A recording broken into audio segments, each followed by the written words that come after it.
ভাই আপনাকে একটা জিনিস দেখাই। এই বোনের বাড়ি আইলাম, তাই আপনার ওই পাবনার চিনি খরা যে নো সুইটস ওখানে মিষ্টি কিনে এলাম। যে কি মিষ্টি তার ঠিক নেই, নতুন কি মিষ্টি এই দেখে নাই। ওপরে কি জানে না, এই হলো আপনার ওই যে হোমিওপ্যাথি ওষুধ আছে না, হোমিওপ্যাথি ওষুধ, ওই যে গোল গোল মিষ্টি লাগে তাই। এ চাবাইনেও যায় না, চুষাও যায় না তো, আর মিষ্টি তো অনেক বড়।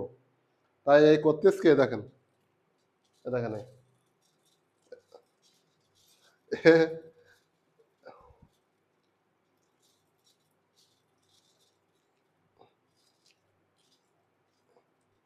সেটা দোকানদার আমি মনে করলাম কি মিষ্টি তার ঠিক না, নতুন কোনো মিষ্টি হয়তো বা, তাই কিনে নিয়ে আসলাম। এই যে দেখেন, দেখেছেন এই যে এই যে হোমিওপ্যাথি ওষুধের ওই যে ইতি ওষুধ মাখাই দেয়, তাই মানুষের ওই যে দেয় আর কি, তাই এখন মিষ্টিতে ব্যবহার করতেছে এই যে।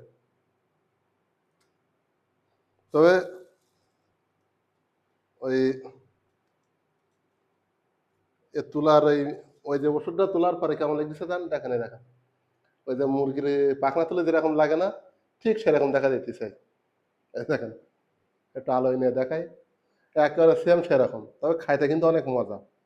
তবে ওই যে গোল যে ওষুধটা ওইটা না ছাড়াই কিন্তু খাওয়া যায় না।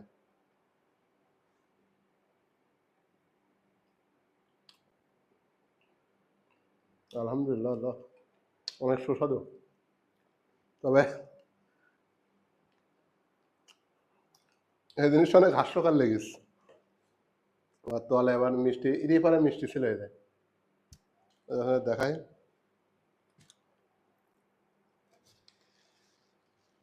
এই যে দেখেন, ভাগ্যিস অল্প কিনে এলাম এগুলা, যে কেমন লাগে কি না লাগে। আসলে ব্যবসা কি দেখেন, 400 টাকা না 500 টাকা কেজি, কত সঠিক খেয়াল নেই। আর ওগুলা কত করে কেজি আল্লাহ জানে। এই যে 400-500 টাকা কেজি কিন্তু বিক্রি করে নিল আমাদের কাছ থেকে, ব্যাপক ওজনের।